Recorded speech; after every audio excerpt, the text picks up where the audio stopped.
এখন আর কারা দিচ্ছে না দিচ্ছে, আপনার টক শোতেই আপনি মেনি টাইমস বলেছেন, আমাকে উত্তর দেওয়ার দরকার নাই, আপনি যথেষ্ট জনগণের পক্ষে মতামত ব্যক্ত করার জন্য।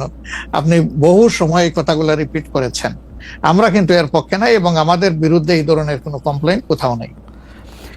আর যদি ফ্রিডম অফ প্রেসের কথায় আসি, অর্থাৎ সংবাদপত্রের স্বাধীনতা বা গণমাধ্যমের স্বাধীনতা প্রশ্নে আপনার কাছে এই 10 মাসের বিবেচনা যদি চাই বা বিচার যদি চাই, আপনি কেমন দেখছেন যে স্বাধীনভাবে মত প্রকাশ করা যাচ্ছে কিনা?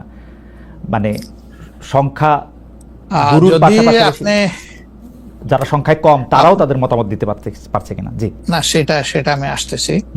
যদি আপনি in comparison two previous period, that is last 15.5 years, even another 2 years you can add with it. So-called caretaker সরকারের 2 বছর, পরবর্তী 15.5 বছর। অনেক সময় প্রেস আমাদেরকে বলতো, আমরা যখন জিজ্ঞেস করতাম যে এই ধরনের একটা জলজ্জন্ত মিথ্যাচার কেমনে করলেন, ওই যে কিছু করার নাই, স্ক্রিপ্ট লেখা ছিল, আমাদেরকে এটা জাস্ট ব্রডকাস্ট করতে হয়েছে। তো এখন সেই পরিস্থিতি এরকম নাই বলে আমাদের কাছে মনে হয়। তারপরেও আমরা প্রেসের কাছ থেকে বিভিন্ন সময় শুনি তাদের কিছু কনসার্নের জায়গা এখনো বিদ্যমান। কেউ কেউ এখনো তাদের উপরে আনডিউ প্রেসার দিয়ে থাকেন, এটা করতে পারবেন, এটা করতে পারবেন না।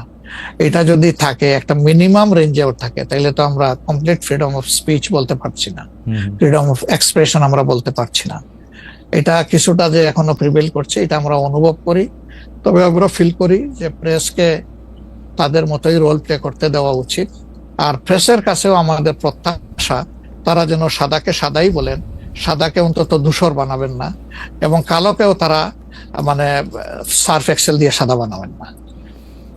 5 আগস্টের পর এই প্রশ্ন অবশ্য অনেকবার আপনার সামনে এসছে। তারপর আমি আপনাকে বলি, যেহেতু আপনার সাথে আমার দেখা হচ্ছে নতুন একটা ঘটনার পরে, এই প্রসঙ্গে নতুন একটা ঘটনার পরে, আপনি কিন্তু যে কোনো জায়গাতে এক ধরনের সমন্বয়ের প্রত্যাশী একজন মানুষ, ক্ষমা করার পক্ষে একজন মানুষ।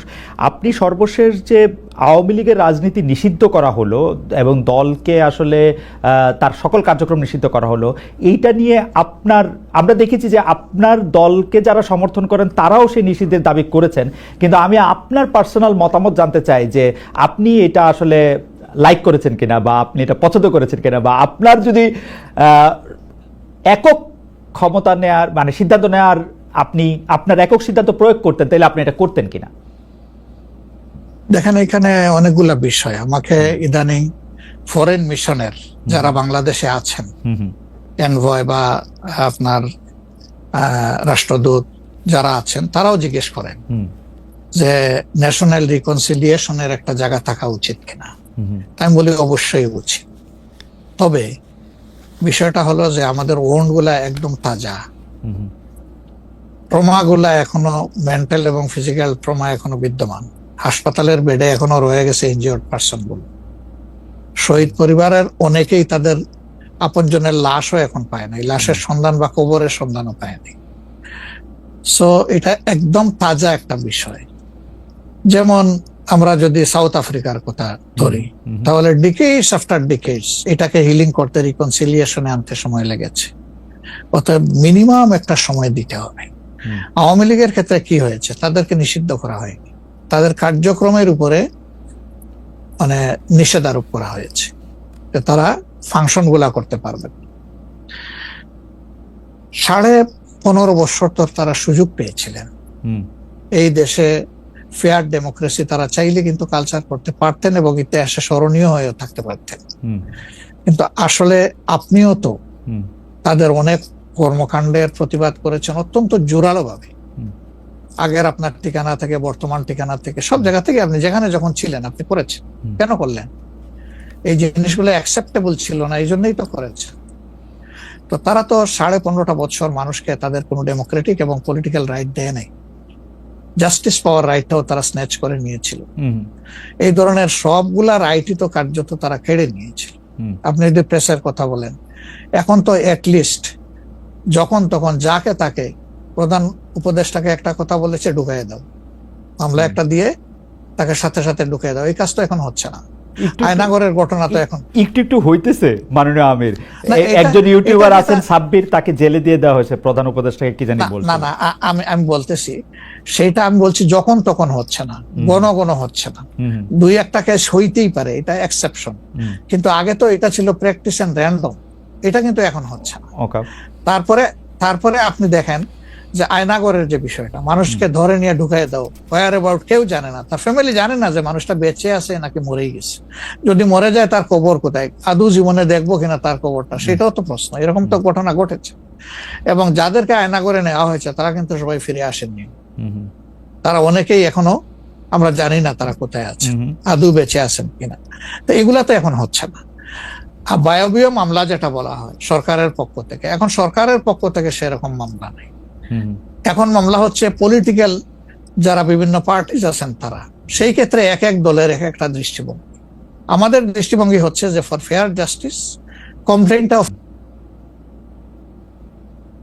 পুরো অ্যাট্রোসিটি করেছেন যারা এটার পারপিটেটর, তাদেরকে ডিরেক্ট যারা আছেন তাদেরকে বাদ দিয়ে আমরা কোনো মামলায় কাউকে আসামি করিনি। এই জন্য আমাদের মামলায় শত শত কোনো আসামি নেই। ওকে। অন্যান্য সংস্থার বা দলের বা অথরিটির থাকতে পারে।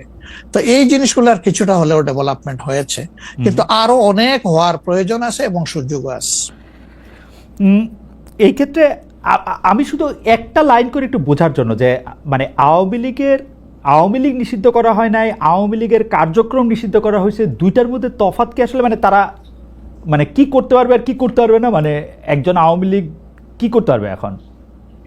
মানে আমার একটা আন্ডারস্ট্যান্ডিং হচ্ছে আওয়ামী লীগ নিষিদ্ধ, তা আপনি বলতেছেন না দুইটার মধ্যে একটু তফাৎ আছে, তফাৎটা কি আসলে?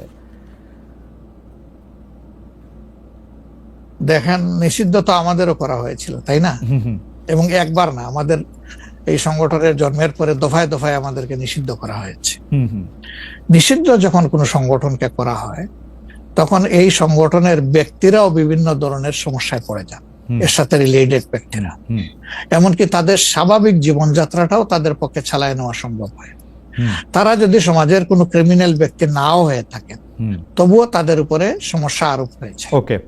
কিন্তু যখন কার্যক্রম নিষিদ্ধ থাকবে তখন ওই পলিটিক্যাল কার্যক্রমগুলো ছাড়া বাকি জীবনের সবই তো তারা করতে পারবে, করছে তো। আচ্ছা, তারা তো এই দেশ ছেড়ে সবাই তো আর চলে যাননি, সবাইকে জেলেও ঢুকানো হয়নি। এইটা একটু পরিষ্কার হয়েছে।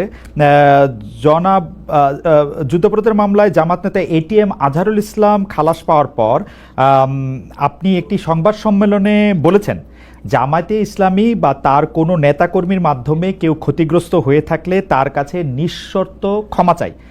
এই ক্ষমা প্রার্থনায় কি ৭১ মুক্তিযুদ্ধের সময়টাও আছে কিনা সেটা সেদিন আপনি স্পষ্ট করেননি, আজকে এটা স্পষ্ট করবেন? মানে আপনি, অনেকেই প্রশ্ন করছেন যে জামায়াতের মাননীয় আমির ক্ষমা কিসের জন্য চাইলেন, মানে ৪৭-এর পর থেকে শুরু করে আজকে পর্যন্ত,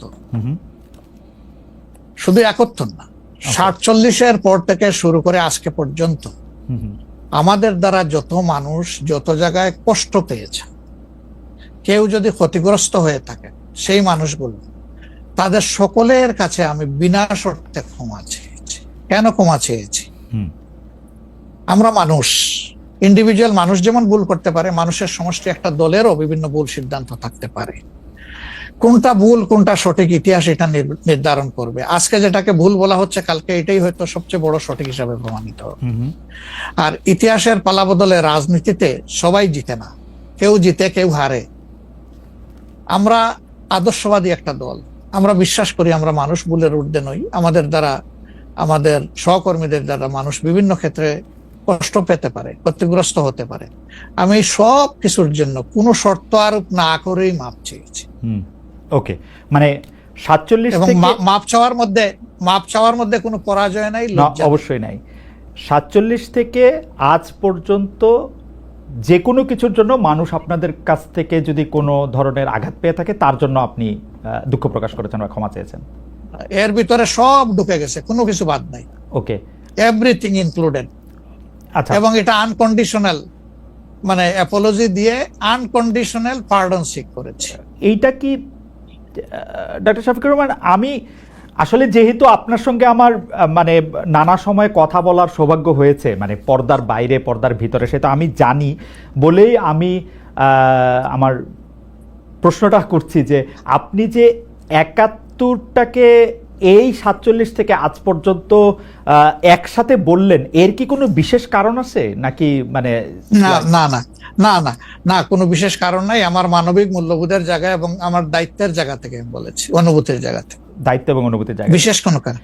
আচ্ছা, আমি আবার ২-৩ দিনের ঘটনা একটু আসি। আমরা দুইটা ঘটনা আমরা দেখেছি যে আমাদের অনেককে ব্যথিত করেছে। একটা হচ্ছে লালমনিরহাটে একজন যিনি নরসুন্দর, তিনি এবং তার ছেলেকে খুব আয়োজন করে মারধর করা হচ্ছে এবং তাদেরকে টেনে নিয়ে পুলিশের কাছে নিয়ে যাওয়া হয়েছে। এবং আরেকজন যিনি ২০১৮ সালের ডিসেম্বরের রাতের ভোট বলে খ্যাত নির্বাচনের যে প্রধান নির্বাচন কমিশনার, তাকে আসলে খুবই অপমানজনকভাবে মানে থানায় নিয়ে যাওয়া হয়েছে এবং সেটা আবার ভিডিও করা হয়েছে। মানে আমি সাধারণভাবে যেটা বুঝি, আপনি আমাকে শাস্তি দিতে পারেন, আপনি আমাকে মৃত্যু দিতে পারেন, কিন্তু মানুষ হিসাবে আরেকটা মানুষকে অসম্মান করার অধিকার যে আমাদের নাই, এইটা কি মানে মানে নাকি এইটা আমাদের আছে কারণ তারা একটা খারাপ কাজ করেছিল, এরকম কি?